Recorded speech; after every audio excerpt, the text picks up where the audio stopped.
آج ہم آپ کے لیے ایک نئی کہانی لے کر حاضر ہوئے ہیں۔ رائٹر کا نام ہے بیا احمد اور کہانی کا نام ہے کفارہ۔ تو چلیں جی شروع کرتے ہیں صفحہ نمبر 1 سے۔ مہرود، تم نے میرے ساتھ اچھا نہیں کیا۔ تم نے جیسے صدیوں کا بوجھ اٹھا کر میرے دل پر رکھ دیا ہے۔ تمہارا میرے کندھوں پہ رکھا یہ احسان ساری زندگی کے لیے میرے کندھوں پر جھکا کر رکھے گا، اور میں اس کے لیے تمہیں کبھی معاف نہیں کروں گی۔ فون کی دوسری طرف نور العین کا شکایتی لہجہ آنسو میں بھیگا تھا۔ تمہارا جو اتنا بڑا خسارہ کر بیٹھی تھی، اس کا کفارہ تو ادا کرنا ہی تھا نا میری شہزادی۔ وہ نرمی سے مسکرائی۔ صفحہ نمبر 2۔ تو تم نے میرے خسارے کا حساب چکاتے چکاتے اپنا نقصان کر لیا۔ دیکھنا محرومہ، میں اس کے لیے تمہیں کبھی معاف نہیں کروں گی۔ زندگی بھر تم مجھ سے بات کرنے کو ترسو گی، مگر مجھے تم پر ترس نہیں آئے گا۔ وہ غم و غصے میں پاگل سی لگتی تھی۔ نور العین، محرومہ نے نرمی سے اسے پکارا۔ بولو، وہ رکھائی سے بولی۔ یہ سنو تو۔ صفحہ نمبر 3۔ میری سکھی میری کملی، میری سکھی میری کملی، میرے دکھ کا تو کوئی مداوا نہیں۔ ہائے کہ لب ساکت ہیں کوئی صدا نہیں۔ تم پہ بیتے جو مظالم خیف کی میں وجہ ہوں۔ نہ روٹھو مجھ سے میرا تو کوئی ہم نوا نہیں۔ تیرے بن دل سسکیوں سے لرزاں ہے، چھوڑ کے تم نے فقط درد سے نوازا ہے۔ اپنے کل جہاں کو حوالے کیا ہے، دیکھ کس قدر انمول میرا کفارہ ہے۔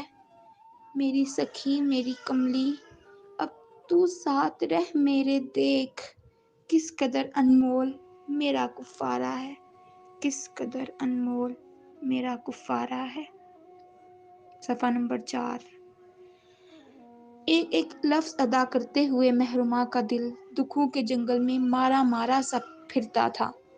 دوسری طرف نور العین کے پاس کہنے کو جیسے الفاظ ختم ہو گئے تھے، اور وہ چاہ کر بھی کچھ بول نہیں پائی۔ خوش رہنا، دیکھو میری قربانی کو ضائع مت کرنا، محرومہ نے محبت میں بھیگے لہجے میں کہا اور فون بند کر دیا۔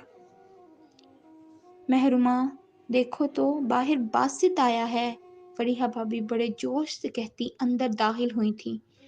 بیڈ سے ٹیک لگا کر بیٹھی کسی غیر مرئی نقطے پر نگاہیں جمائے محرومہ بری طرح چونکی۔ باسط یہاں؟ مگر کیوں؟ اس کے لہجے میں بے پناہ حیرت تھی۔ صفحہ نمبر 5۔ اور واقعی باسط کا یہاں آنا حیرت کا باعث تھا۔ اس نے تو یہاں کبھی بھی قدم نہ رکھنے کا دعویٰ کیا تھا۔ ہاں، باسط آیا ہے۔ وہ آج شام کی فلائٹ سے نور العین کو لے کر آسٹریلیا جا رہا ہے، تو بی جان سے ملنے آیا ہے۔ فریحہ بھابھی نے اس کے آنے کی وجہ بتائی۔ ان کی بات پر محرومہ اپنی جگہ سے اٹھی اور پاؤں میں چپل اڑسے۔ میں بھی اس سے مل لوں؟ محرومہ کا لہجہ خوشی اور غم سے ملا جلا تھا۔ ہاں، مل لو، بھابھی نے ایک ٹھنڈی سانس ہوا میں خارج کی تھی۔ وہ ان کی بات سنتی تیزی سے دروازہ کھولتی سیڑھیوں کی طرف بڑھی۔ وہ نیچے آئی تو باسط بی جان کے ساتھ صوفے پر یوں سر جھکائے بیٹھا تھا جیسے دونوں جہانوں کے ہسارے اپنا مقدر بنا بیٹھا ہو۔ باسط، محرومہ نے آخری سیڑھی پر قدم دھرتے ہوئے اسے ہولے سے پکارا تھا، مگر اس کی ہلکی سی پکار نے بڑے زور سے باسط کے دل پر دستک دی تھی۔ اس نے بری طرح چونک کر سر اٹھایا اور پھر محرومہ کو سامنے دیکھ کر وہ بے اختیار اپنی جگہ سے اٹھا۔ صفحہ نمبر 7۔ اس کے اس طرح چونکنے اور پھر اٹھنے پر بی جان نے بھی پلٹ کر سیڑھیوں کی طرف دیکھا اور وہاں پر پڑی حسرت سے باسط کی طرف دیکھتی محرومہ کو دیکھ کر ان کے دل سے ایک حوک سی اٹھی تھی۔ پھر وہ اپنی چھڑی ہاتھ میں لیے اپنی جگہ سے اٹھیں۔ تم دونوں باتیں کرو، میں ذرا عصر کی نماز پڑھ لوں، وہ کہتے ہوئے وہاں سے چلی گئیں۔ محرومہ، باسط نے اسے پکارا۔ محرومہ چونکی۔ تم تو مجھے مہرو کہا کرتے تھے نا، تو پھر آج یہ کیوں؟ وہ چلتی ہوئی اس کے قریب آ کر رکی۔ وہ میں محبت میں کہا کرتا تھا، اور اب تم اس محبت پر اپنا حق کھو چکی ہو۔ وہ انتہائی بیگانگی سے بولا تھا۔ صفحہ نمبر 8۔ محرمہ کے دل کو اس کی اس نئی بیگانگی نے بری طرح سے گائل کیا تھا۔ ہاں، میں جانتی ہوں کہ تم اب میرے نہیں رہے، اس نے نم مسکراہٹ کے ساتھ کہا۔ تو تم نے خود ہی مجھے کسی کے حوالے کیا ہے، اس نے خفگی سے شکوہ کیا۔ اگر میں ایسا نہ کرتی تو نور العین مر جاتی، اس کی آنکھیں بھیگی۔ محرمہ، اور جو تم نے کیا ہے اس پہ میں مر گیا ہوں تو پھر میرا کیا؟ مارے ضبط کے باسط کی آنکھیں سرخ ہوئیں۔ مر تو میں بھی گئی ہوں باسط، کہتے ہوئے آنسو چھلک کر اس کی گال پر گرے۔ تو اپنی اور میری یہ موت تمہارا اپنا ہی فیصلہ تھا۔ باسط پر ذرا بھر بھی اس کے آنسوؤں کا اثر نہیں ہوا تھا۔ صفحہ نمبر 9۔ یہ فیصلہ میری مجبوری تھا، اگر میں ایسا نہ کرتی تو نور العین کی زندگی تباہ ہو جاتی۔ پہلے بھی میری وجہ سے، میری ذرا سی غفلت کی وجہ سے اس کی ہنستی بستی زندگی اجڑ گئی۔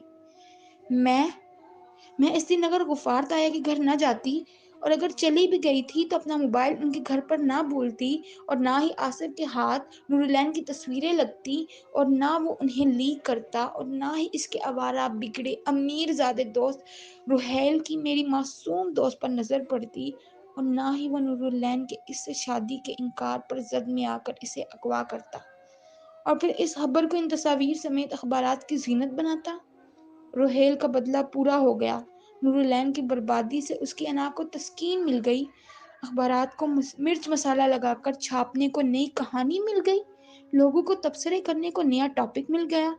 صفحہ نمبر 10۔ مگر یہ سب میری نور العین کی خوشی کو نگل گیا باسط۔